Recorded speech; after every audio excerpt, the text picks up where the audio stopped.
Good morning all. Last class में हम लोग देख रहे थे कि पाठ्य सहगामी व सहशैक्षिक क्रियाएं क्या है, को करिकुलर एंड को एजुकेशनल एक्टिविटी।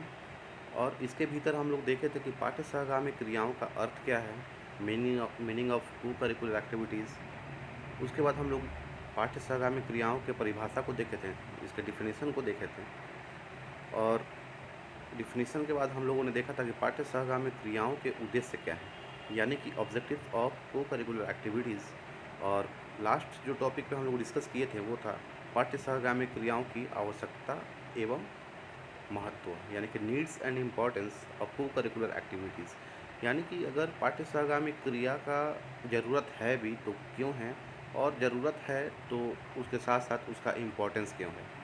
और आज हम लोग जिस टॉपिक को स्टार्ट करेंगे उस टॉपिक का नाम है कि पाठ्य सहगामी क्रियाओं के आयोजन के सिद्धांत, यानी कि प्रिंसिपल्स ऑफ को करिकुलर एक्टिविटीज़। यानी कि किसी भी तरीके का पाठ्य सहगामी क्रिया अगर हम स्टार्ट कर रहे हैं तो वो स्टार्ट करने का कुछ अपना सिद्धांत है, तो उन्हीं सिद्धांतों की बात हम लोग करेंगे।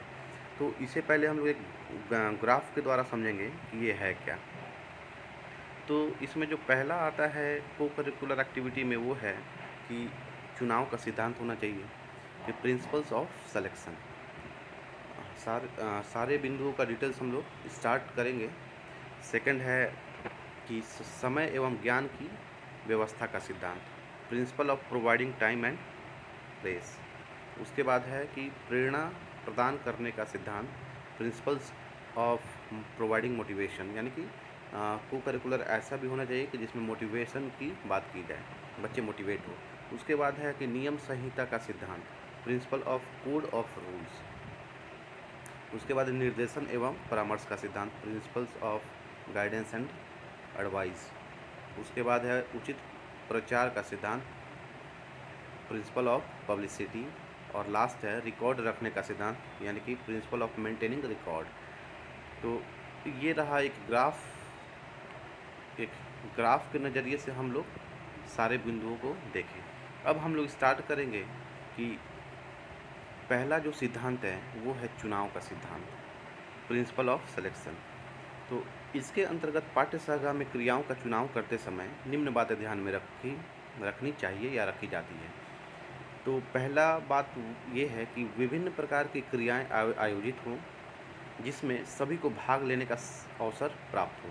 यानी कि को करिकुलर एक्टिविटी अगर विद्यालय में हो रहा है पढ़ाई के साथ, तो वो एक ही तरीके का नहीं होना चाहिए, अलग अलग पैटर्न पे होना चाहिए, विभिन्न विभिन्न तरीक़ों का होना चाहिए।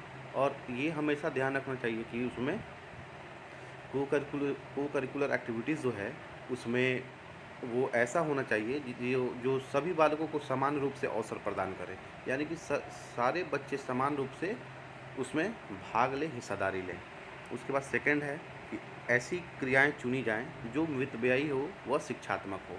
अब अगर हम को करिकुलर एक्टिविटी के बारे में बात करें और अपने विद्यालय में उसको करवाना चाहें, तो वो ऐसा भी नहीं होना चाहिए वो एक्टिविटी कि बहुत रुपया उसमें व्यय हो रहा है। वो मितव्ययी होना चाहिए, जो कम खर्चीला होता है वैसा होना चाहिए। और साथ ही साथ को करिकुलर एक्टिविटी ऐसा होना चाहिए जो शिक्षात्मक हो, यानी कि उससे हमें कुछ ना कुछ शैक्षिक मूल्य उससे प्राप्त हो।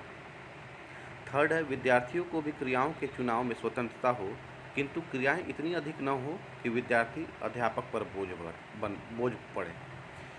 तो वही बात को बताया जा रहा है कि अगर को करिकुलर एक्टिविटी है भी, जैसे मान लिए कि सिंगिंग कंपटीशन हो गया, डांस कंपटीशन हो गया, डिबेट कंपटीशन हो गया, और टीचर अपने मन से किसी बच्चे को नहीं दे, बच्चे अपने इच्छा के अनुरूप ही भाग लें। जैसे किसी बच्चे को डिबेट करने में मन लगता है तो वो डिबेट कंपटीशन में भाग ले, किसी बच्चे को सिंगिंग कंपटीशन में मन लगता है, गाना गाने का मन करता है तो वो सिंगिंग कंपटीशन में भाग ले। इस तरीके से होना चाहिए।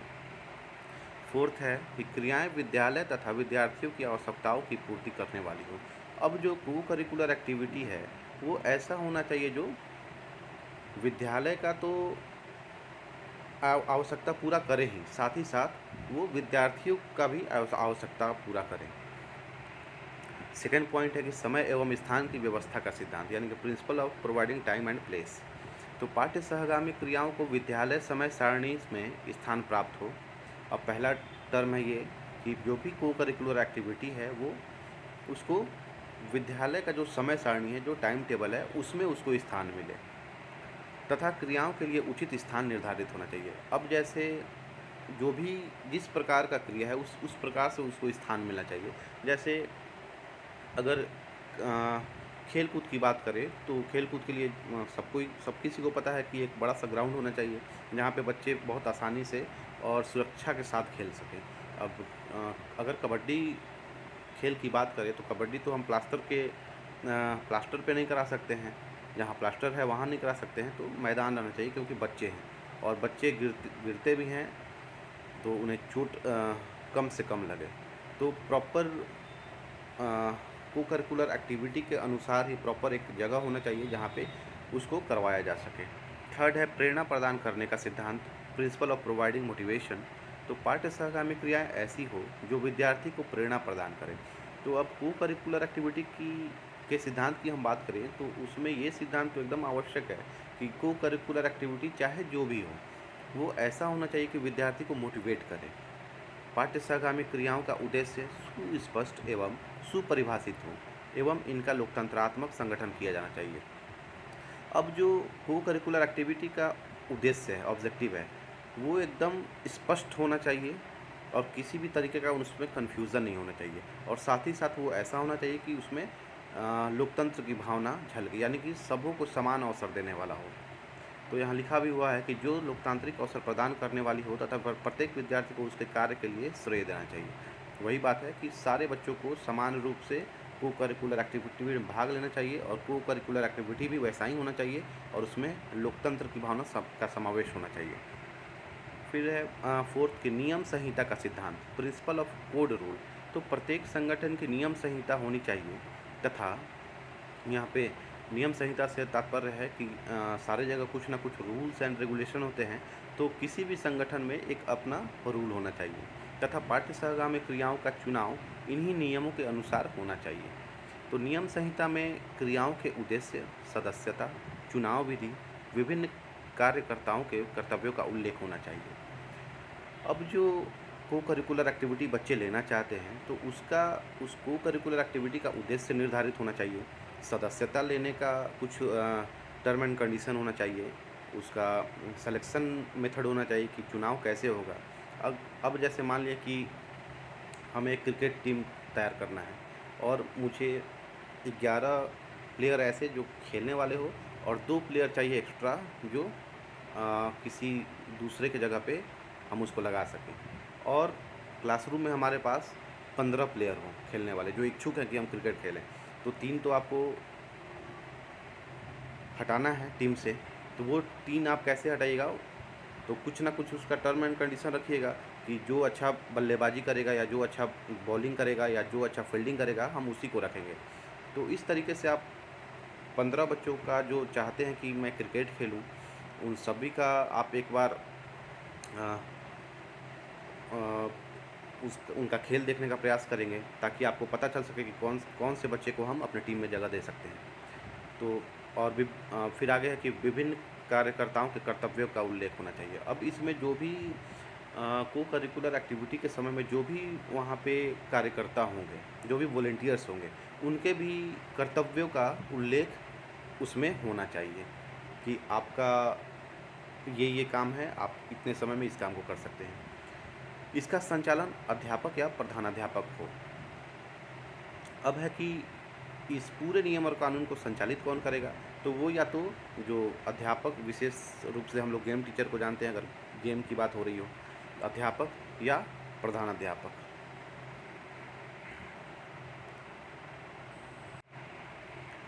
अब है फिफ्थ कि निर्देशन तथा परामर्श का सिद्धांत, तो principle of guidance and advice. तो पाठ्य सहगामी क्रियाओं का चुनाव तथा गठन के लिए विद्यार्थियों का निर्देशन किया जाना चाहिए। सेकेंडरी शिक्षा आयोग यानी कि सेकेंडरी एजुकेशन कमीशन के अनुसार जबकि प्रत्येक क्रिया में विद्यार्थियों को अपने पांव पर खड़े होने और इन क्रियाओं को अपने उपक्रम से विकसित करने के लिए उत्साहित किया जाए, अध्यापकों को उनकी सहायता एवं निर्देशन के लिए उसके पास ही रहना चाहिए तथा उनकी शिक्षात्मक संभावनाओं का पूरा लाभ उठाया जा सके और विद्यार्थियों के एक या अधिक क्रियाओं में भाग लेने को निश्चित बनाया जा सके। तो इसमें वही है कि एक टीचर होने के नाते आपको बच्चों के लिए आप गाइड करें, बच्चों को एडवाइस दें कि जो भी बच्चे हैं 1 या 2 को करिकुलर एक्टिविटी से ज़्यादा में हिस्सा ना लें, ताकि सारे बच्चों को मौका मिल सके। फिर 6th है कि उचित प्रचार का सिद्धांत, प्रिंसिपल ऑफ प्रॉपर पब्लिसिटी। तो पाठ्य सहगामी क्रियाओं का उचित प्रचार किया जाना चाहिए, समुदाय को इनकी सूचना होनी चाहिए। अब विद्यालय में जो भी पाठ्य सहगामी क्रिया हो रहा है तो उसका प्रचार प्रसार भी होना चाहिए कि कि सारे समुदाय के लोग भी इस बात को जान सकें। अब जैसे हम ही लोग के कॉलेज में कुछ दिन पहले एक एक्टिविटी हुआ था जिसमें एनुअल डे था जो, और एनुअल डे में गार्जियन को भी इनवाइट किया गया था। तो गार्जियन को इनवाइट करने का एक मतलब ये भी है कि समुदाय में लोग ये जानें कि इस कॉलेज में ये काम होता है, या या कुछ विशेष एक्टिविटी होता है। 7th है रिकॉर्ड रखने का सिद्धांत, प्रिंसिपल ऑफ मेंटेनिंग रिकॉर्ड। तो प्रत्येक संगठन द्वारा विभिन्न प्रकार की पाठ्य सहगामी क्रियाओं के रिकॉर्ड, जिसमें प्रत्येक क्रिया की प्रकृति, विद्यार्थियों के भाग लेने, व्यय, कार्यक्रम के मूल्यांकन आदि का उल्लेख होना चाहिए। अब अगर किसी भी तरीके का रिकॉर्ड मेंटेन हो रहा है तो रिकॉर्ड क्यों मेंटेन किया जाता है? ताकि आने वाला पीढ़ी या आने वाला जनरेशन ये जान सके कि इस विद्यालय में या इस अमुक संगठन में ये कार्य होते रहा है। अब उस कार्य का नेचर क्या रहा है, उस कार्य में विद्यार्थी कैसे भाग लिए हैं, उस कार्य को करने में इन्वेस्टमेंट कितना हुआ है, और उसका पूरा एक इवैल्यूएशन करके उसको रिकॉर्डेड किया जाता है ताकि वो आपके पास संरक्षित रहे। और 8वां है कि कुछ अन्य सुझाव भी हैं जो सिद्धांत का रूप धारण करते हैं कि क्या क्या करना चाहिए, क्या क्या नहीं करना चाहिए। तो पहला है, पहले क्रियाएं छोटे स्तर पर आरंभ करना चाहिए, फिर धीरे धीरे बढ़ाना चाहिए। अब वो करिकुलर एक्टिविटी जैसा भी हो वो स्टार्ट किया जाना चाहिए छोटे स्तर से, और धीरे धीरे उसका आप लेवल ऊपर करते जाएँ। सेकंड है कि क्रियाएं ऐसी हो जिसमें अधिक वित्तीय बोझ ना पड़े तथा समुदाय को निमंत्रण देना चाहिए। अब को करिकुलर एक्टिविटी ऐसा होना चाहिए जिसमें बहुत ज़्यादा इन्वेस्टमेंट नहीं हो, और साथ ही साथ आप समुदाय को भी इनविटेशन दीजिए कि इस दिन ये को करिकुलर एक्टिविटी है, आप इसमें अपना समय निर्धारित करें। थर्ड है कि पाठ्य सहगामी क्रियाओं में सभी अध्यापकों को न्याय संगत कर्तव्यों का विवरण हो तथा इन पर सावधानी से हर पल पर विचार करना चाहिए। अब पाठ्य सहगामी क्रिया जो भी हो रहा है तो उसमें सारे अध्यापकों का ये कर्तव्य बनता है कि वो न्याय संगत रहें और किसी विशेष बच्चे का फेवर ना करें, सबको समान रूप से समझें। फोर्थ है कि विद्यार्थियों को स्वतंत्रता तथा दायित्व देना चाहिए। अब को करिकुलर एक्टिविटी जैसा भी उसमें विद्यार्थी को ये चाहिए कि अध्यापक के तरफ से उसको स्वतंत्र किया जाए और उसे कुछ कुछ दायित्व को दिया जाए ताकि वो रिस्पॉन्सिबिलिटी को संभाल सके। फिफ्थ है कि इन क्रियाओं का एक निश्चित उद्देश्य हो, ये मात्र दिखावा न हो तथा इसका समय समय पर मूल्यांकन हो। अब जो भी को करिकुलर एक्टिविटी होता है उसका एक निश्चित उद्देश्य होना ही चाहिए, और ये सिर्फ दिखावा करने के लिए नहीं बल्कि इसका एक मूल्यांकन होना चाहिए समय समय पे कि अगर ये काम हुआ है तो इसका कितना हमें आउटपुट मिला है उसको देखने के लिए। सिक्स्थ है कि पाठ्य सहगामी क्रियाओं का आयोजन इस प्रकार करना चाहिए कि छात्रों को कक्षा अनुदेशन के लिए प्रेरित किया जा सके। अब आयोजन ऐसा हो को करिकुलर एक्टिविटी का कि जिससे बच्चों को प्रेरित किया जा सके कि वो कक्षा को अनुदेशित कर सके। फिर सेवेंथ है कि इन क्रियाओं के संचालन के लिए पर्याप्त धन एवं उदार नीति शिक्षा विभाग को तैयार करनी चाहिए। अब जो इस को करिकुलर एक्टिविटी के संचालन की हम बात करते हैं तो इसके लिए शिक्षा विभाग को चाहिए कि वो पर्याप्त धन राशि की व्यवस्था कर दे और इसके लिए एक उदार नीति बनाए ताकि समय समय पर कुछ ना कुछ एक्टिविटी होते रहे। 8 है कि शिक्षकों के लिए अंतः सेवा कार्यक्रमों का आयोजन करना अत्यंत आवश्यक है। और 9th है प्रजातांत्रिक अवसर का समावेशन होना। अब को करिकुलर एक्टिविटी जैसा भी हो ये एकदम उसका मैंडेटरी उद्देश्य कहें या सिद्धांत कहें वो होना चाहिए कि वो प्रजातांत्रिक अवसर को मुहैया करवाए।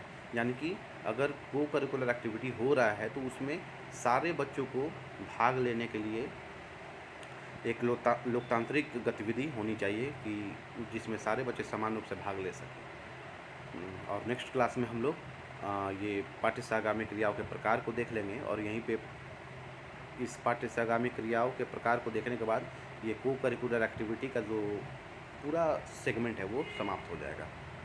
Thank you.